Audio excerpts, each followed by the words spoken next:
Welcome to Beyond the Script, where you find great movies and great conversation. Let's get started. Today's movie is Invisible Man. Great movie. I know I always say that, but it really is. We actually were able to find so much in this movie. It was really, really good. The first act of The Invisible Man, we find that a distressed woman is, pretty much trying to escape from her relationship. And she actually does that in the very first act, escapes from him, but she's racked with fear, like overwhelmed with fear, because she's thinking he's gonna come after her, and then all of a sudden she gets some news that she's okay, it's fine, he's passed away, and she can relax, yet she still feels uneasy. And then the terror starts, where she just starts to feel different things, and actual things start to happen, but nobody actually believes her, because nobody understands the depth of the character of her ex. In the second act, we see her pretty much just look crazy to the rest of her family and friends, and she had to basically go through hell, get committed, lose her sister, go through so much to finally get the truth. And in the end, even then, getting the truth, it was still difficult for people to believe that there was an actual invisible man. So she had to, in the end, go back and handle everything on her own without me giving up too much. So with that being said,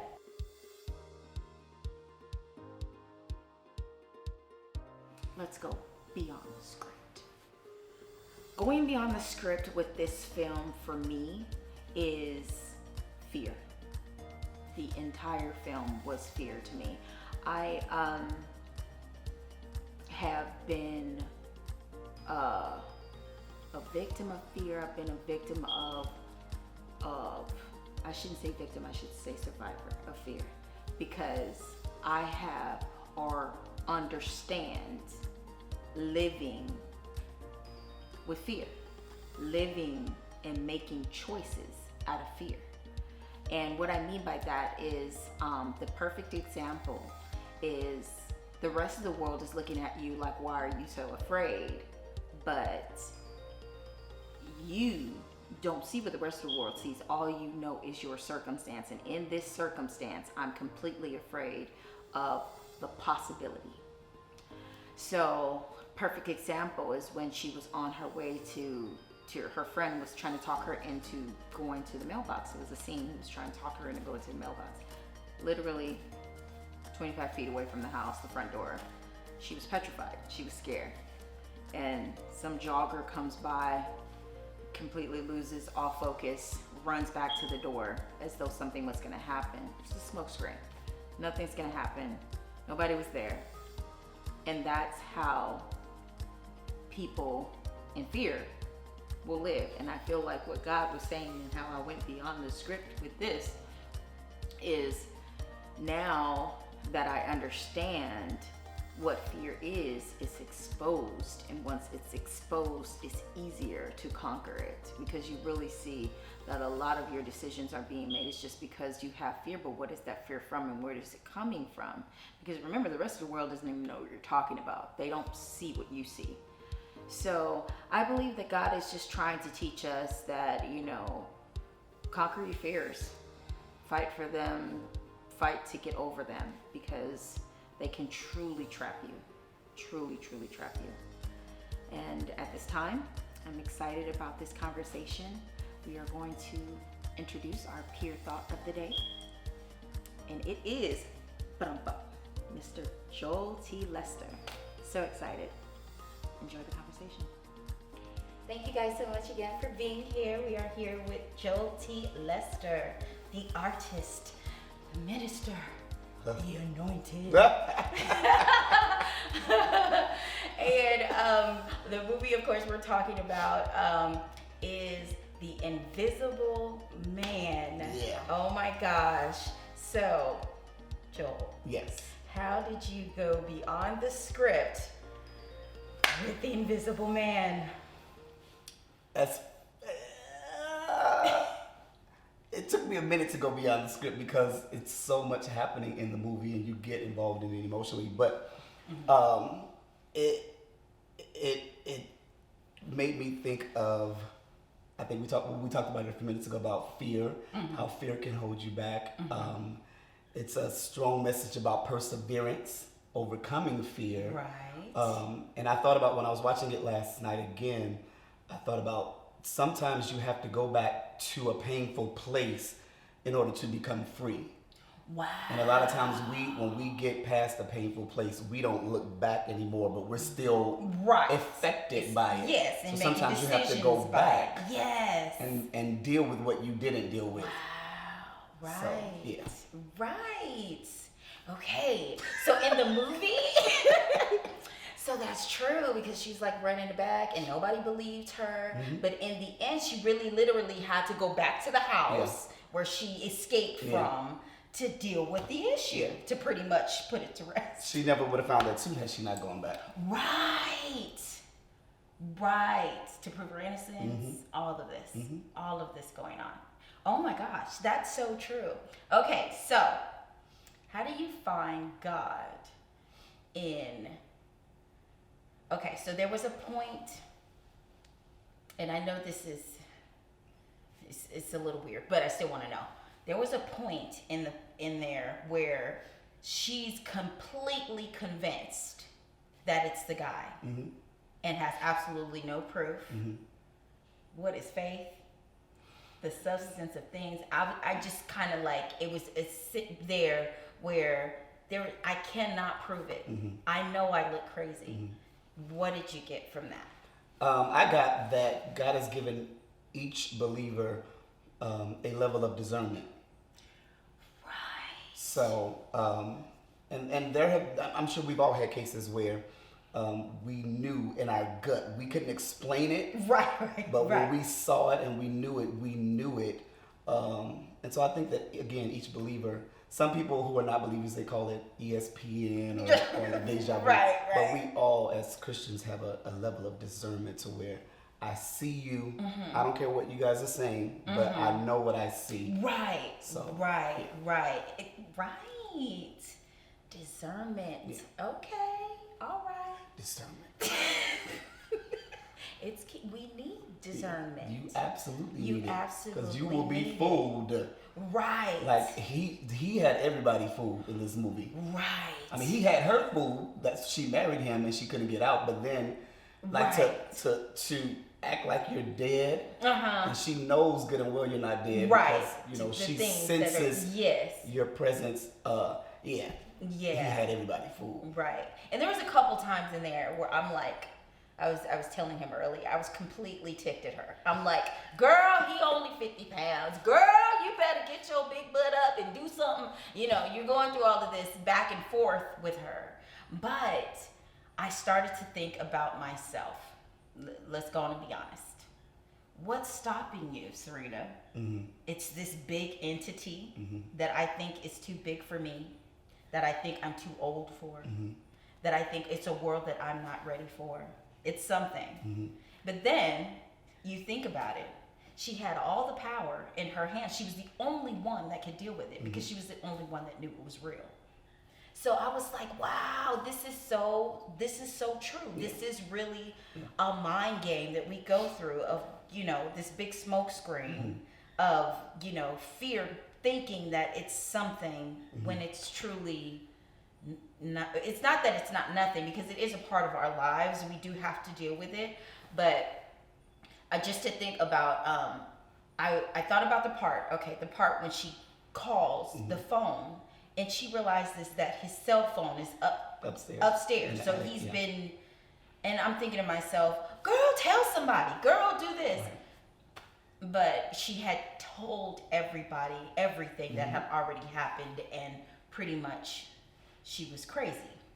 So at this point. And she just messed up with her friends who she was staying with, because the invisible man slapped his daughter and made it seem like it was her. So she was right. Everybody was done with her. Everybody's done. So nobody's gonna listen anyway. Mm-hmm. So I'm thinking to myself, well, even if she did tell, ain't nobody gonna believe her.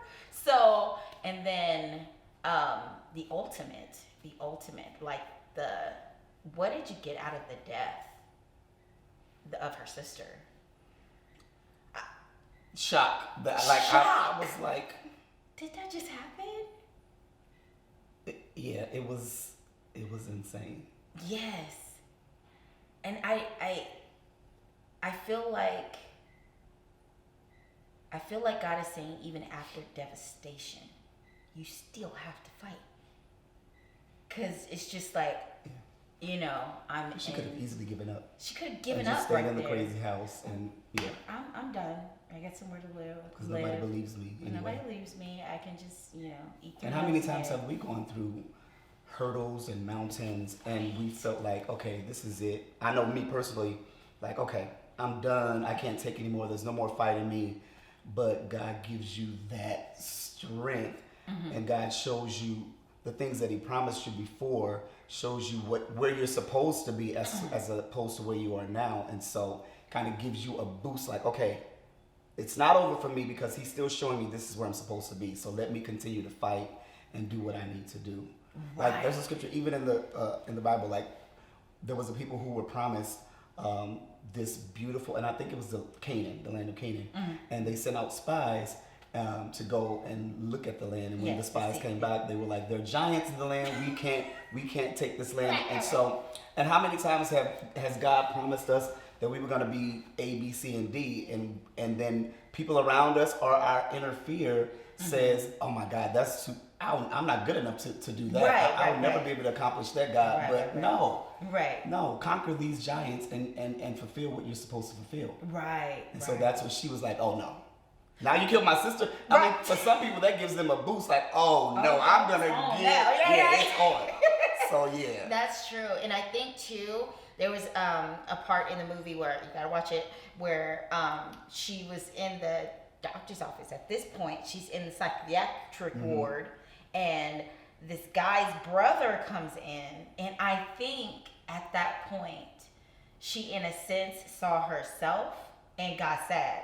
Like, I can't even believe you truly following this dude, but wait, I'm doing the same thing.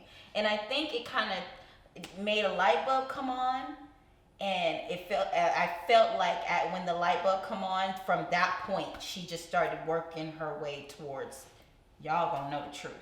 You know what I mean? By taking the pen, by I got when she took it. I'll be honest with you, I thought she was gonna kill herself. I thought she was gonna kill herself, and then I thought, I was like, oh wow, that was brilliant. That's a really great idea. But I feel like once you expose the devil, it was like he was exposed at the table when she's like, look, I already know, I feel sorry for you. Like, I already know, you can stop pretending. It is what it is, and tell him to stop. Right. He's not good.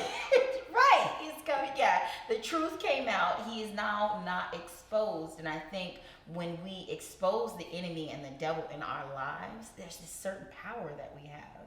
That all of a sudden, these brilliant ideas that you probably should have had in the beginning. You probably should have had in the beginning. It's just like, wow.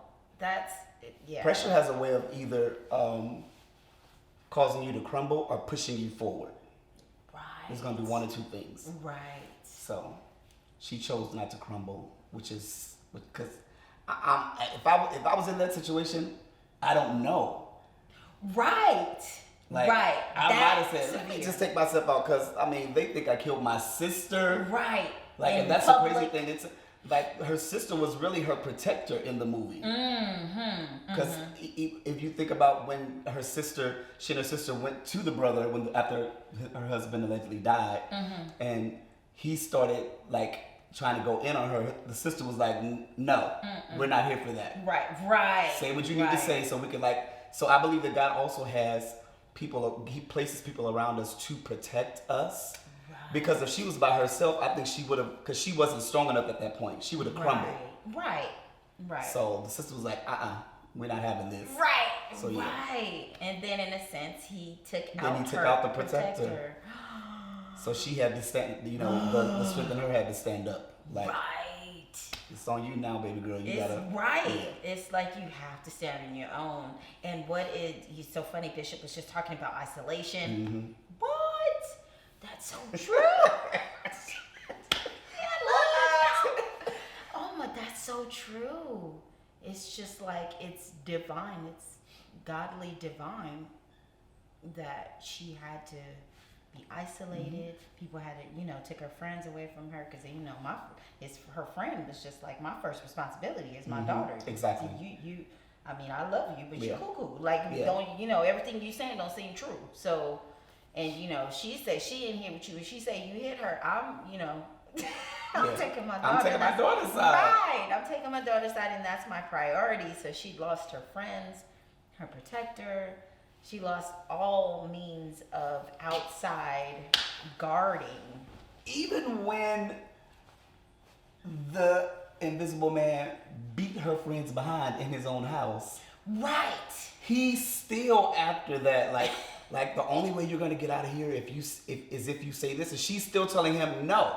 Right. I understand that that's his brother in the house, but my husband is still alive. Right. Like, he still wasn't a believer. Right. So she still was in a fight, even though he saw the suit, he saw that it was impossible. Right.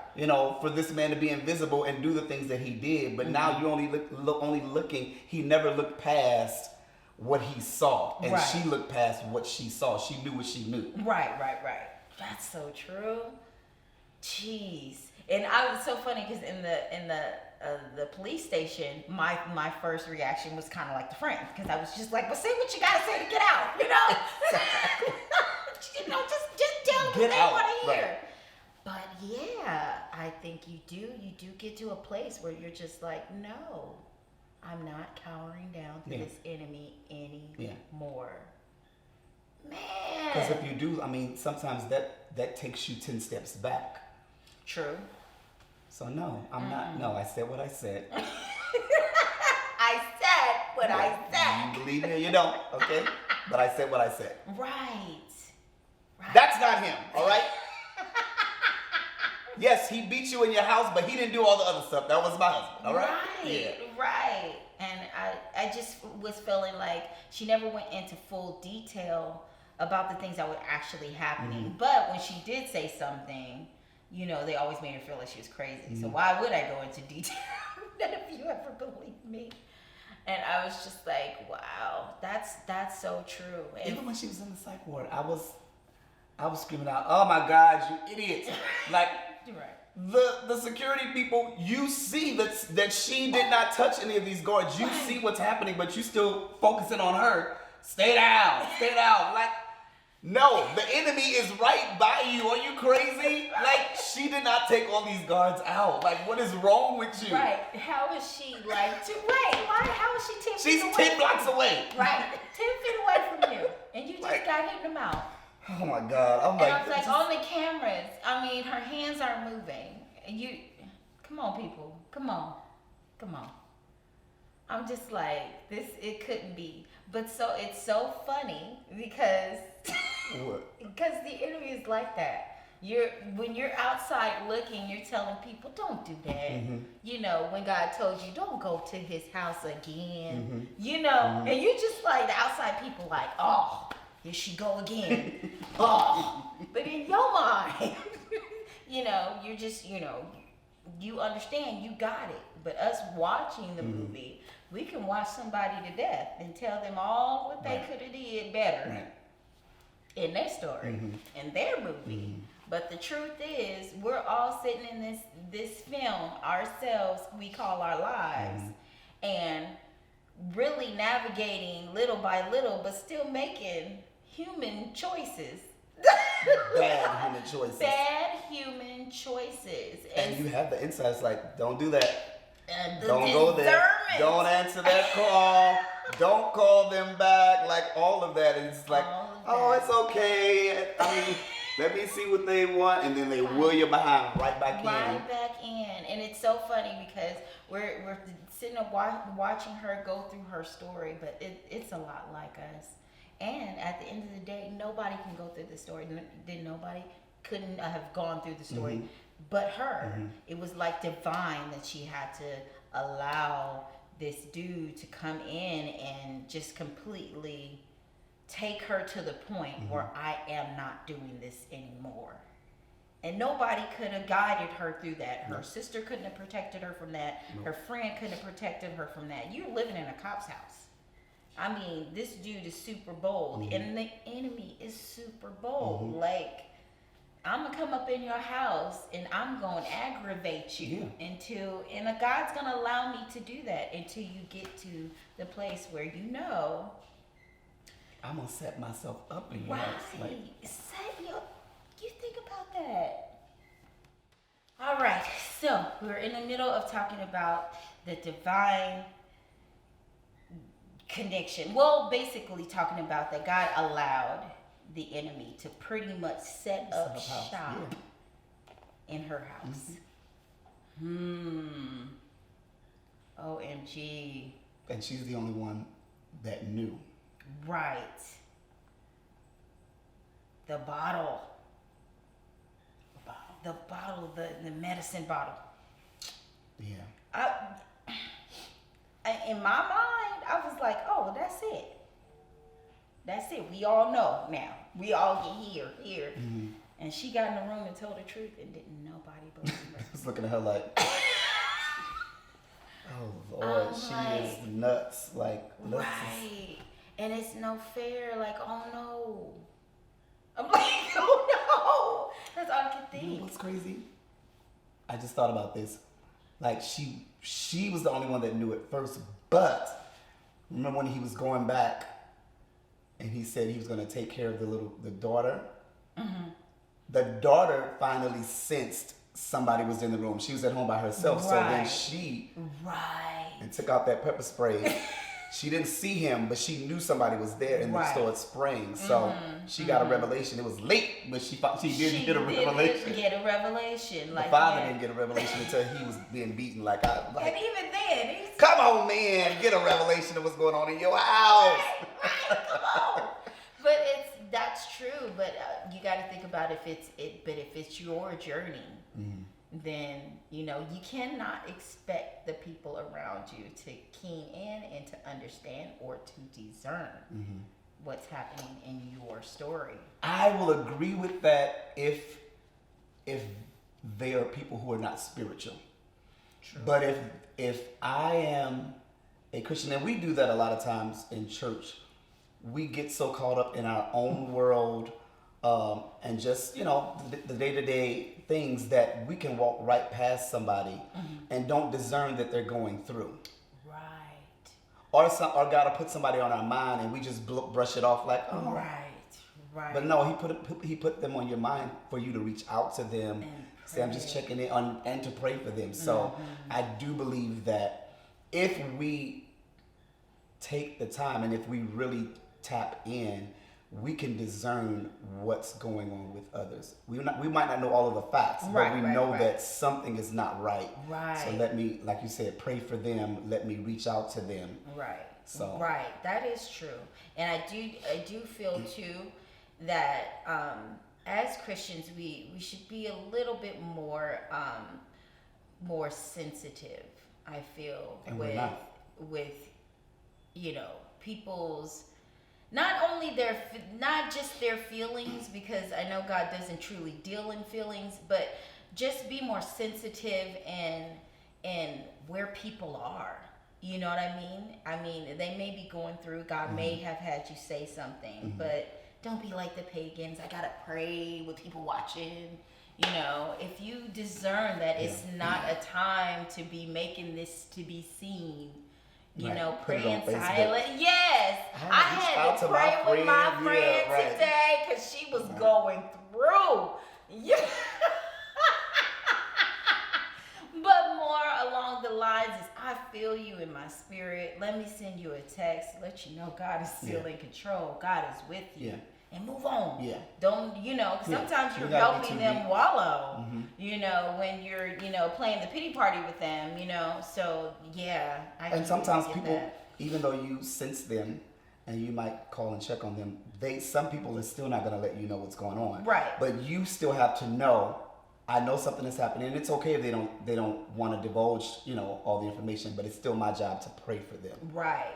And then sometimes they will divulge, and your job is just to listen, not to give any scriptures, not to give any advice. Right. Just to listen. Listen. Because sometimes once people vent, they're actually better. Right. But we get so spiritual and so churchy. Like, oh, the Bible said, and that's great. I'm not saying we live by the word, but sometimes they don't want to hear that at that moment. Right. They just want somebody to listen. Right. So we got to be sensitive and to know what to say, when to say it, how to say it, all of that stuff. Right. That's true. That is completely true. And these people in the movie didn't know what to say. Let's go back. See, you thought we lost where we were, but we didn't. These people in the movie didn't know what to say. Right. Can you imagine going through your loved ones, it's pretty much going crazy right before your eyes because you don't believe that. Right. Like, I don't see what you're seeing, and I don't even know. The email though. Right. Like, if me and you have a relationship and I get an email from you saying all of that stuff, in my mind, I'm definitely gonna be looking at the email like, did she really just say all of this? Right. But I'm like, but that's not like her. Right. Like, you have to know the person that you're close to, so she didn't even give her a chance to really explain. Right. Exactly. Like, I didn't send the email. This fool who y'all think is dead sent this email. Okay? And the enemy does that too. He will plant the seeds in your spirit, in your ear, in your spirit, about somebody you're close to. Right. From other people. Mm-hmm. And if you're not careful, you'll start believing that. Mm-hmm. And the funny thing is we always forget that the enemy is smart. He knows. He's very, very, so he's pulling out little things about your relationship that has already been existing, and then like throws that into your face and then amplifies it and then puts a little bit more on it. And then you're like, you did act like that with me, or you do that to me, you know what I mean? And then you're like, oh, she really do feel like that, and forgetting about, your whole, 10-year relationship. But at the end of the day, I feel like we have to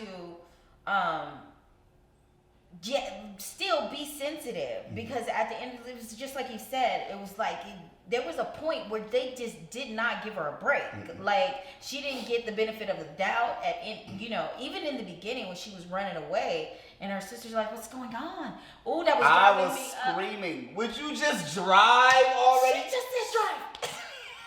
You want to sit, but the crazy thing is, even when he's at the door, you're still asking, what's going on? Lady, if you don't drive this car, this is not the time to have this conversation. Like, what is wrong with you? You guys have to watch the movie. You'll understand our frustration. I was just like, are you serious right now? Like, you don't really we're not giving people the benefit of the doubt at the end of the day. Like, she didn't get any from any of her family, any of the loved ones. Y'all was raised with her and know her. I understand, but still, I'll be like, it's a little crazy, but you tell me to drive, I'm driving. Especially if you see the devil at the door. Like, at the door. How he get all the way bust the window in for you to take off? Are you crazy? Like, what's going on? Boom. Like, like, oh my God. I wonder, like, get her. Just kill her. Like, so bad. Right. Because at the end of the day, I'm like, are you serious right now? Are you really serious? Okay, so with all of that, let's come to the end, the triumph. Yes. I'm gonna say the triumph. What did you get out of the triumph? Woo! Well, the end. I should say the end, because it's horrible. But she had to kill the enemy. The only way that she was gonna be able to live a fruitful life and live without fear is she would have to conquer and kill the enemy that was trying to kill her. Right. And so, and again, a lot of times we don't do it because of fear, because of what people are gonna think about what we're doing. But like, you gotta sometimes just think about, this is my life. Yeah, I can't. I won't be able to survive if I don't conquer. So she had to kill. She had to kill the enemy. She had to kill the enemy. And she had to be smart about it. Right. Because this fool, see, I think because she tried to get him to tell the truth. The truth would have set him free. Right. The truth would have That's set him true. free. It really would have set him free. But he lied. Right. And then when he did that whole surprise again, she's like, oh yeah. Right. Okay. You're not admitting it, but okay. Thank you for the confirmation. Thank you for the pretty confirmation. Much. My friend is outside listening, but they're gonna see this video. Right. But yeah, conquer your enemy. And that's where, she pretty much had to put it to rest. Like, okay. Well, now But you're did dead. you see the confidence though? When she walked outside with the bag Right. Did you see how her It was whole demeanor posture? was Everything different. changed. She didn't even care. There was no, it wasn't. Exactly. Right. She was calm. confident. Yeah. And that's what happens. Your whole demeanor will change when you conquer your fear. Like, Right. shut That is so true. Yeah. That's true. You want to say something else, Minister? Anointed One? Nope. If you want confidence, Right. kill your Conquer fear. your fear, man. Or else she'll look up and be 70 years old, crazy as a bat. Right. Because you didn't conquer. Just think about all the things. Like, I'm definitely, I tell anybody who I'm close to or when I'm one-on-one, like, people see me when I grab the mic and they see a different person. They see the confidence. But the truth of the matter is, my esteem is crazy sometimes. I don't think I'm good enough. I deal with all of that stuff. So, but if I allow that to consume me, I wouldn't be here. I wouldn't be doing anything. I'd be locked up in a room, not doing anything. But you can't. Like, you create your own prison when you don't conquer your fears and when you don't conquer those things. That's the truth. And who wants to live the rest of their life in prison? Right. Can you imagine if Nope. she gave up, she would have been in that ward. She conquered her fear and she got that money. Right. Praise the Lord. Praise the Lord, she did. The $5 million. Thank you, Jesus. Hallelujah. I conquer my fear if it got a paycheck like that. No, but seriously. But she didn't even do it for the money, though. She did. She She did didn't it, really yeah. care. Like, at the end of the day, she just wanted to be free. Yeah. And there was a little part going back just a little bit, and then we'll go ahead and end it. Oh my God, I got something going on. I hope y'all don't hear all of that. I'm washing clothes. Jesus. Oh, I didn't even hear anything. But there's a small little part in there where she's sitting and to the outside world talking to air, but she knows he's in the room, and she's just like going through, reflecting on when she met him, why, like, I'm not that girl. Like, why would you even pick me? You know what I mean? And she wasn't like the supermodel type look. She was just a girl. Right. You know what I mean? That's probably why he chose her, because he knew that he would be able to control her. And so just that conversation that she was having, I felt like it was a reflection on how we look back at our lives and we're trying to figure out, where did I go wrong? And I honestly don't feel like God wants us. I mean, you have to go back. You have to go back to figure it out. But I don't think he's trying to get us to completely understand, you know, you were here because, and you made this move because that, and that's why you did that. I think we're missing the point. I think the point is we're supposed to conquer the fear. It's like we're trying to realize why we did that in the first place. And it's not about why you did it in the first place. You're here right now. And what you're going to do. What are you going to do to get be places. out? Yeah.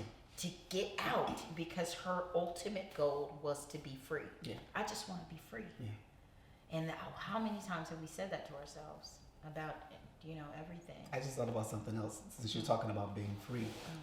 It's crazy that he controlled everything in that house. Remember the scene when she went to the basement and the dogs would not come down those steps? Right. The dog knew not to go past that point. Right. Like he controlled every aspect. So that even when she took the collar off the dog ran like his life depended on it. Right. Everybody in that house wanted to be free. Right. He done turned on everything like, I'm free. I'm gone. We never saw the dog. Yeah, we never saw the dog. Well, no, we did. At the end. Yeah. At the end. But still, it was just like, I'm out. You know, that's kind of how we He did. took off. He was gone. So, yeah. Yeah. That's crazy. And that's how you can know that, you know, some entities in our life are diabolical like that. Like, they're really, you know, control is a serious aspect. When I see any signs of that, that's a red flag for me. Because I've been in situations where people have tried it, because I'm naturally very nice. And so people will take advantage of that. And so I've been in situations where people try to control every aspect of my life. So now, if I see any red flag, like, I'm good. I'm good. Hey, how you doing? No, we will not be close, because I see that spirit. Right. And that spirit starts off slow. And before you know it, you look around like, how did I get here? Yeah. Yes. I've always been that way as well. My problem is I allow people to do it only because I was just too afraid to stand up on my own. Thank God we have behind the script. My husband calls it behind the script. It's beyond the script. But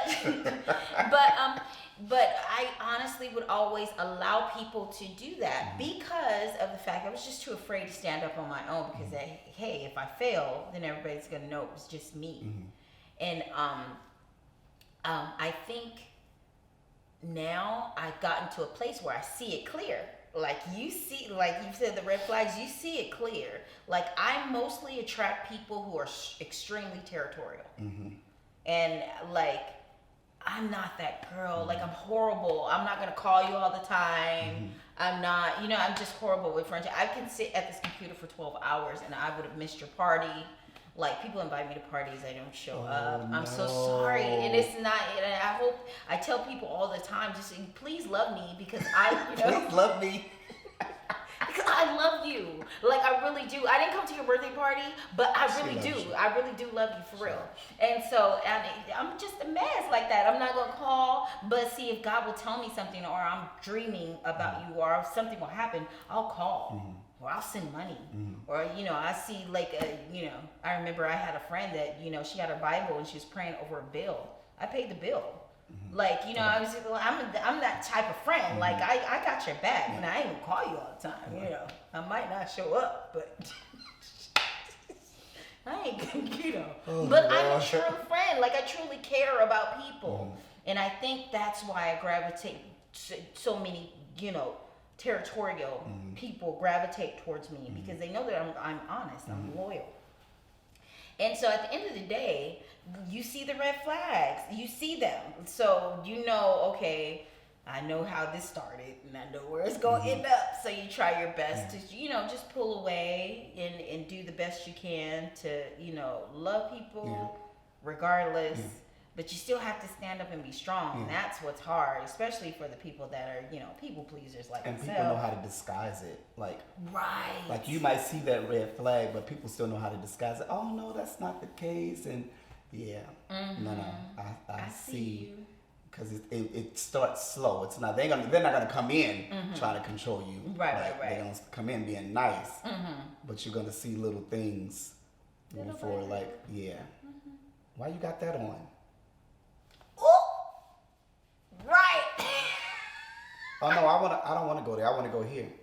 Right. So. Oh, you were supposed to call me. Why you ain't call me at 10 o'clock? Like, if I asked you to call me at 10 o'clock, I need. Wow. That's the truth. And subtle suggestions. Yeah. Oh, I want to hang out with you today. Do you have to go to your parents' house today? What?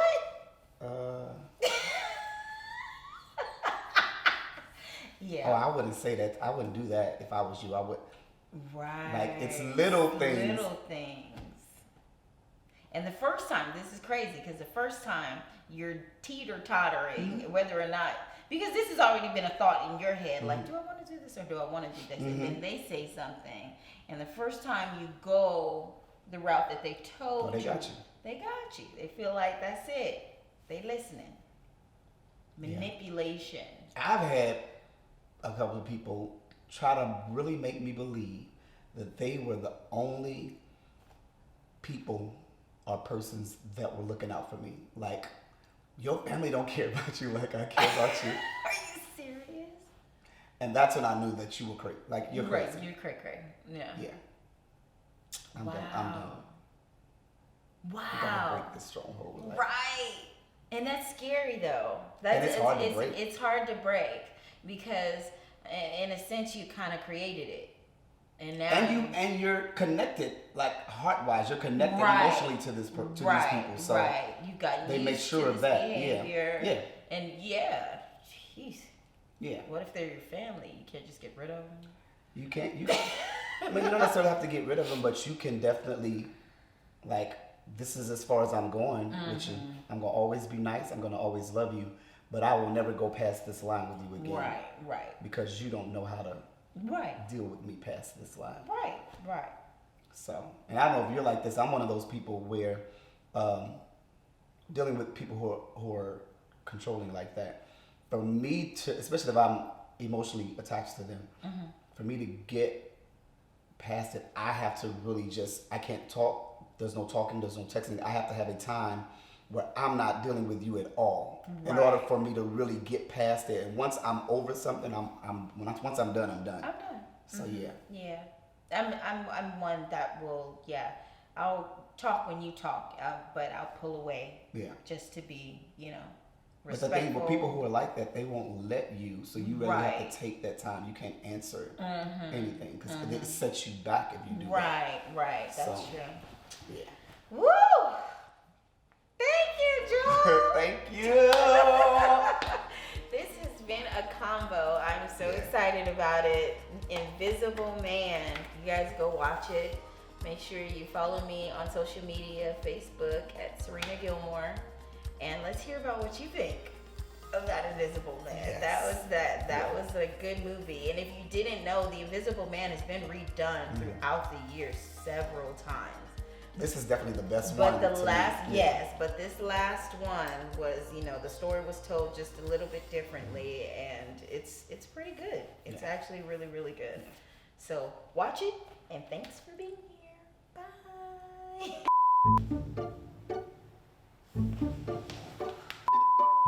I'm